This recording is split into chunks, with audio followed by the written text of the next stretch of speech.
Cái buồn quá à. Nhìn tới nhìn lui chứ thấy mấy bạn ghi qua lại còn đi qua nhà mình chơi hết. Chắc mấy cái thằng này cho cũng bỏ hết rồi sao chứ. Buồn quá. Ngày hôm nay nó chủ nhật mà sự im re, không thấy ai gọi điện nhậu này kia cái nọ hết. À, chắc biết rồi, chắc mấy thằng này sợ hổ lắm á. Mình qua tới nhà nó luôn, mình mua mì tôm qua thằng bạn, rồi chắc mình phải đốn nó nhậu thôi. Đi thôi. Ở nhà buồn quá.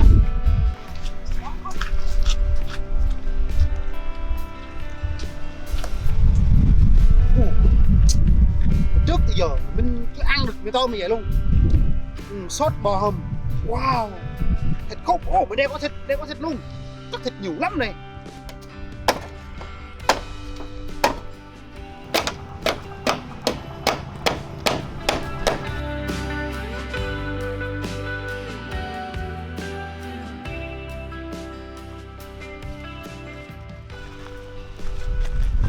Đừng có nha. Ôi, làm cái gì vậy? Ủa? Làm cái gì vậy? À, đâu có làm gì đâu. Con này để làm bỏ son, bỏ nồi thôi. Ủa mà qua đây làm gì vậy? Không đi làm à? Thì đi làm thì hồi sáng thì dậy muộn quá tính đi làm rồi, vợ mà đi làm trước. Xong rồi mình dậy xong mới thấy cái tay mình run, thấy buồn nôn suy nghĩ. Thì ra mình đang thiếu rượu. Chứ mình vậy đó, mình mới mua đây, mình mới mua mì tôm nè. Thấy không? Đây cũng thịt nè, đây cũng thịt, thịt nope. Bạn nghe này. Đó, nó kêu rút cái này là thịt đó, chặt cái này mình nhúc. 10 kg rượu luôn á. Biết suy nghĩ đấy. Coi chừng vợ bỏ nhờ tôi đây nè. Trời ơi, cuộc sống nó chán lắm. Vợ bỏ con bỏ giờ là mùa lạnh rồi, không biết ngủ với ai, rồi sắp Noel nữa, trời ơi. Nhưng mà bàn cầm cái mi đó tới đây tôi cũng thấy thèm lắm. Đó thì bây giờ mình nhớ thôi. Nãy giờ đói lắm rồi, rung hết trên tay rồi, muốn nôn quá rồi. Thôi mình mua mì tôm rồi ban La Tình đi mua rượu đi. Nói thật với bạn nha, chứ rượu thì không thiếu đâu. Nói thật, tiền á không thiếu nợ thôi. Nope. Chứ bây giờ mà bắt tôi đi mua rượu á là không thể được. Chứ quán vợ cũ của tôi á, chứ bây giờ mà đi mua rượu là thấy mặt vợ nữa, đau khổ lắm, đau lòng lắm, đau tim lắm. Thôi bây giờ là tôi lấy tiền ăn đi mua, thì tôi lấy cái mì tôm tôi nấu trước, ăn về xong rồi mình nhậu, con bằng chứ. Rồi ok nha. Nè nhớ mua 1 ký thôi, chứ mua 7 ký rượu thì tiền là không đủ nha. đưa tao xanh mà đưa tao trắng cái chứ, đu chứ Không đủ ông đâu. nghèo quá, ông Trời này. ơi, Thôi, mình đừng mua đi. Mình là chỉ cần một tờ này mình xài 5 năm đó, nên mua một nửa thôi, nửa lít thôi nha, nửa ký thôi. Tờ nè có 5.000 không đủ. Thôi thì đó, mình là cần có rượu rồi mình uống là được rồi. Đi mì đây, đi mua đi. Nhớ nha, đi mua nhanh nhanh. Anh nấu cái đen mình đi mua nha. Đừng có nói vợ tôi á là mua rượu cho tôi nha. Chứ vợ tôi biết sau này vợ tôi không quay lại, chứ Tết không biết chơi với ai, cô đơn lanh lẽo lắm. Nghe chưa? Rồi ok. Đi im thôi nha. Đi thôi mình đi. Nghe thì có mua rượu rồi. Thằng này tí nữa vợ cũng bỏ thôi, coi chừng đấy, chúng ta sẽ sống một nhà, ok? Vợ ơi, nấu nước non chay mì tôm. Sao im người ta? Nhỉ, làm gì mình có vợ. Nope.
Ôi, sao ăn trước tôi vậy?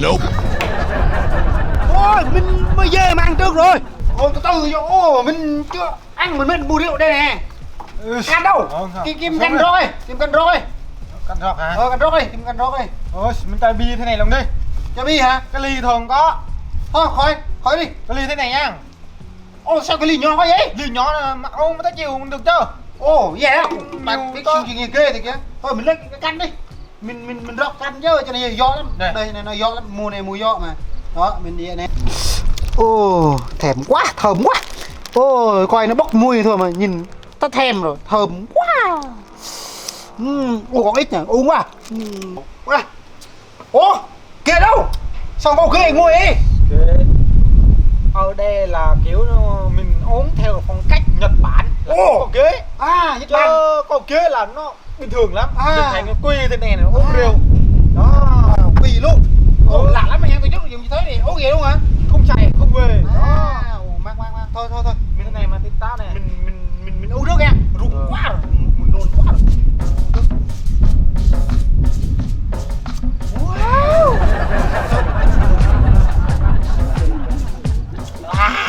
Rồi mình tự rót đi. Dùng bàn rót ít đó. Ồ, nó. Thôi đi, mình coi thử mì tôm này.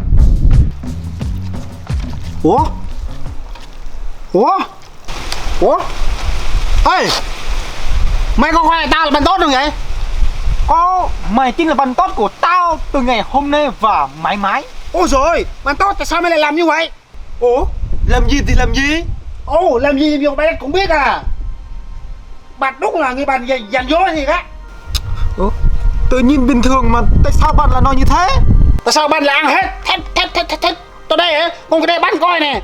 Bạn coi kỹ nè, sao mà xoay mà tôm khóc ở đây hả? Sao không có thích gì hết trong đây hả? Hả? Bạn giải thích sao? Thích ở đâu có. Làm gì thấy đâu. Mà bạn để chỗ nào vậy? Bạn có thấy đây nè, thích đây nè. Đó, bạn có thấy nó nằm ở đây nè. 1, 2, 3, 4, 5, 6, 7, 8, 9 thì đây nè. Bạn không thấy hả? Tự nhiên bây giờ không tụi mình không vậy nè, cũng có thích nhỉ. Bây giờ bạn thích sao hả? Tao sợ mày rồi đấy. Thôi, giờ tao không chơi với mày nữa. Tao với mày từ đây về sau là chia tay đi. Vinh biệt. Tao về đây. Hui. Bật đè đâu, ăn đắp. Ủa? Mình tôm này nè, mình không còn nữa, mình cho bạn luôn. Nhưng mà bạn cho mình xin cái này thôi nhá. Nope. Cái này thôi. Thôi, đi về. À đủ. Thật là quái chướng. À đủ. Thật là quái chướng. 20 năm nay rồi tôi chưa thấy cái trường hợp này như thế này cả. Giàu nuôi gà, muốn khá nuôi heo, muốn nghèo nuôi gái. Ê, mua gà không? Ê, mua gà không? Muốn giàu nuôi gà, muốn khá nuôi heo, muốn nghèo nuôi gái. Ê, ai mua gà không? Muốn giàu nuôi gà, muốn khá nuôi heo, muốn nghèo nuôi gái. Ê, ai mua gà không? Muốn giàu nuôi gà, muốn khá nuôi heo, muốn nghèo nuôi cái. Ê, ai mua gà không?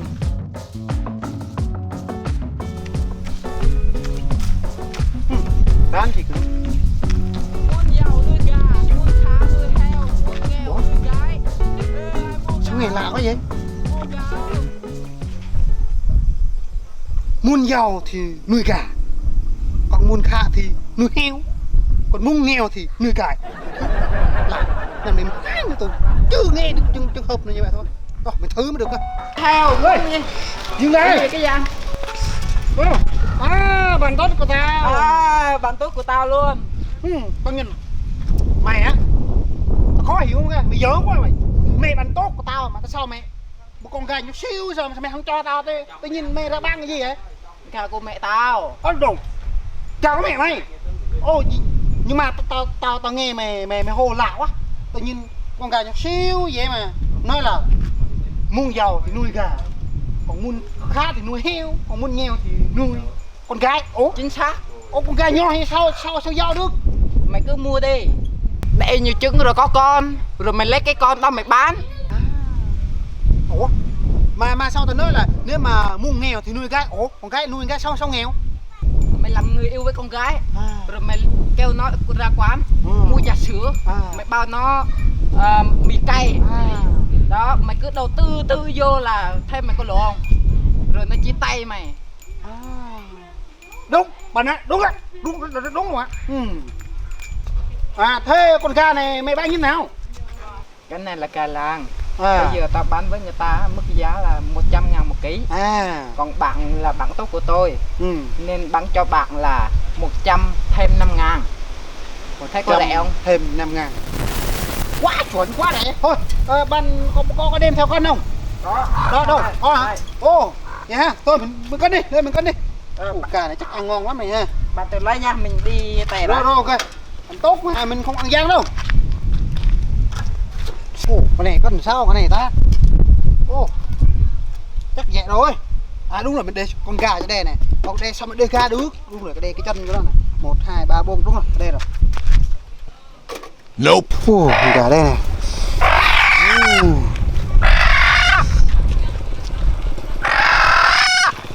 Con gà nhỏ mà sao nó lên 2 cây luôn vậy? Qua đây nói đi. Gà nhỏ siêu thôi à. Ba coi này tự nhiên nó lên 2 cây luôn nè. Ba coi đi, thấy không? Ô, bạn già rồi, quá đây, coi này. Ui, sao anh Giang được? Mày đúng là lừa đảo. Ban nghe ban mặt mà bản thân mà mày cũng lừa đảo. Mày coi này, thấy không? Con gà nhỏ siêu, nhìn 2 con cùng coi này. Đó, thấy không? Coi này. Ui, Sao? đúng là thằng ngu. Như thế này nè. Sao ngư? Đây. Đó. À, vậy hả? Đây, bỏ như thế này nè. Như thế nào? Đó, 2 kg đâu ra? Có nửa ký à? Nửa ký, ô đúng rồi. Đúng là bạn đó, xin lỗi á. Bắt đây. Ô, vậy là ba con gà này bao nhiêu? Để tôi xem lại. Xem lại thử ơi. Ủa? Bao Bảy nhiêu? lạng, không phải nửa ký đâu. Bảy lạng. 7 lạng là 70. À, 70 ha. Thôi, đúng rồi.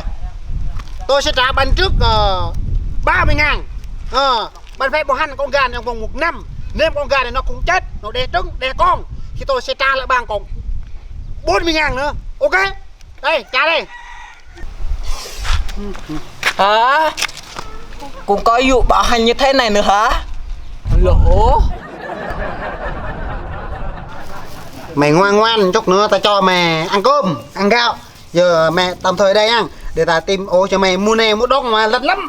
Tao phải làm ô cho mày đẹp luôn. Như vậy sau này mày nhớ là mày phải đẹp cho người ta nhiều vô để tao màu giàu nhá. Ở đây nha. Ngoan lắm.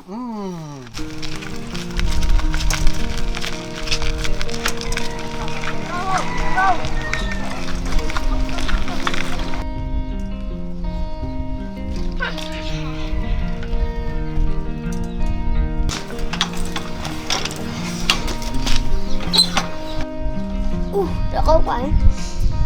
Có ai đây? Chắc bố mình bỏ quên rồi. Ngon. Nope.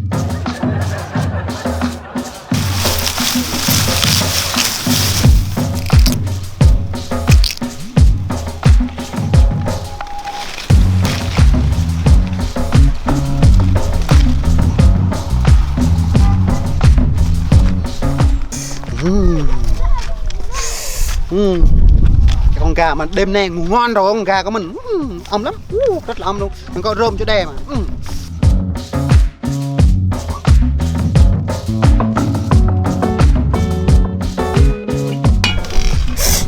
Ngon. Ngon.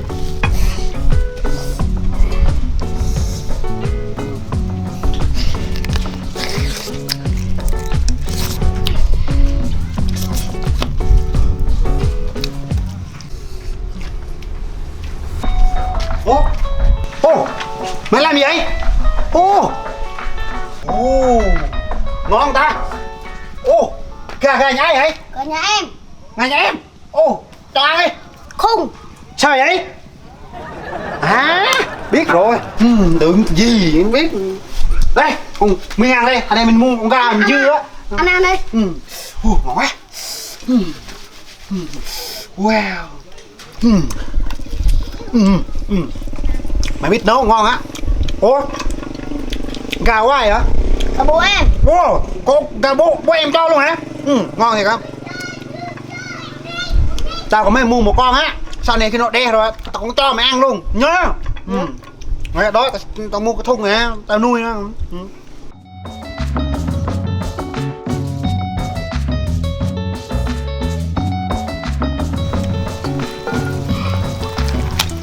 Đây là cả bố em, đây là cho em.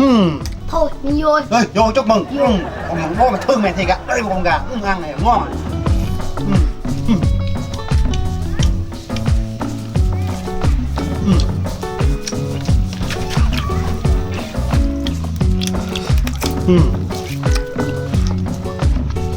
Ngày mai anh đi qua lại tiếp nha.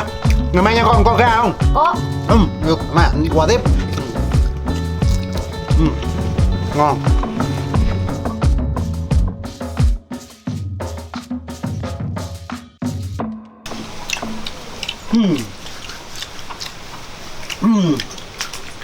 Thôi, gà của mày hôm nay ngon quá.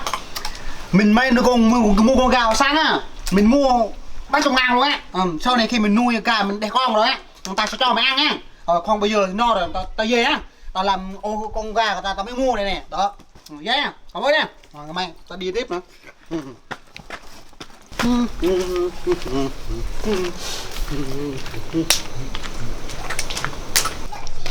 Chưa gì mà đã tối rồi. Chắc con gà mình lành lắm rồi. Thôi mình đem về vậy thôi. Cho nó thôi. Ủa? Con gà của mình đâu rồi? Mình để xuống đây mà. Ủa? Đâu rồi? Con gà của tôi. Đâu rồi? Trời ơi. Giờ mình còn chân nó mà. Ủa? Giờ mình để cho đây mà. Sao nó hay thiệt á. Nhớ mình cột chân nó rồi mà, để xuống đây rồi mà, mới đi thất thời mà. Đúng rồi, đúng cái thằng này rồi. Chết rồi, chết vào rồi. Chết cái tao rồi, thằng gì? Mấy này phải chết rồi. Ủa? Nó đâu rồi? Đâu rồi? Hả? Trời ơi, con gà của tôi.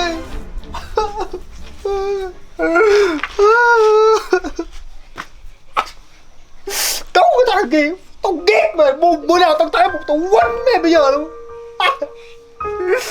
Con gà của tôi, dầu của tôi. Chạy trốn thằng kia.